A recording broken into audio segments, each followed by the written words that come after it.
Beredar di media sosial X video yang memperlihatkan anggota Israel Defense Force yang melumuri peluru dengan lemak babi.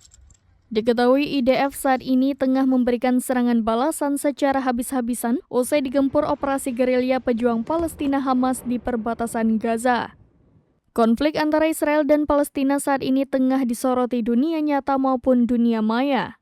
Alhasil, beredar video-video yang memperlihatkan situasi terkini terkait konflik antara IDF dan Hamas. Salah satunya video yang dibagikan akun X Printer 88900 pada Kamis 12 Oktober 2023.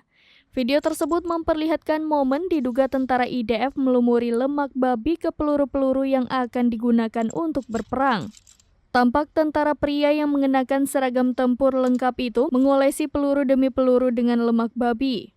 Sontak saja, kolom komentar pengunggah dibanjiri dengan beragam respon oleh netizen. Namun salah satu netizen membalas unggahan tersebut dengan konteks terkait fakta sebenarnya dari video itu. Dalam konteks yang dibagikan, awalnya ia mengklarifikasi bahwa tidak hanya dalam Islam saja yang mengharamkan babi, namun ajaran Yudaisme alias Yahudi juga serupa. Sedangkan di dalam video yang dimaksud, tentara IDF yang notabene diketahui beragama Yahudi malah dituding melakukan tindakan yang dilarang oleh agamanya. Oleh karena itu, ia membagikan tautan YouTube yang dapat membantah tudingan bahwa tentara yang mengolesi lemak babi ke pelurunya bukanlah bagian dari tentara IDF.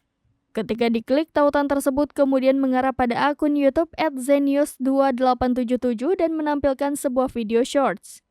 Adapun dalam video shorts yang ditemukan usai mengklik tautan yang dimaksud, didapati fakta bahwa tentara yang dituding merupakan anggota IDF terbantahkan. Faktanya, tentara yang dimaksud bukanlah anggota IDF melainkan tentara Ukraina yang sedang berperang dengan Rusia.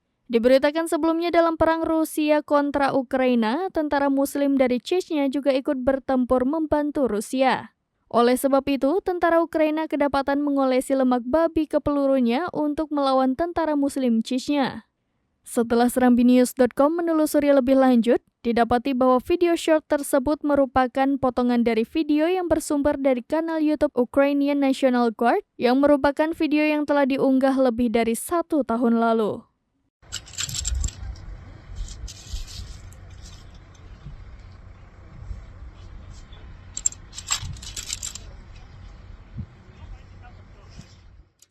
Download Tribun X sekarang, menghadirkan lokal menjadi Indonesia.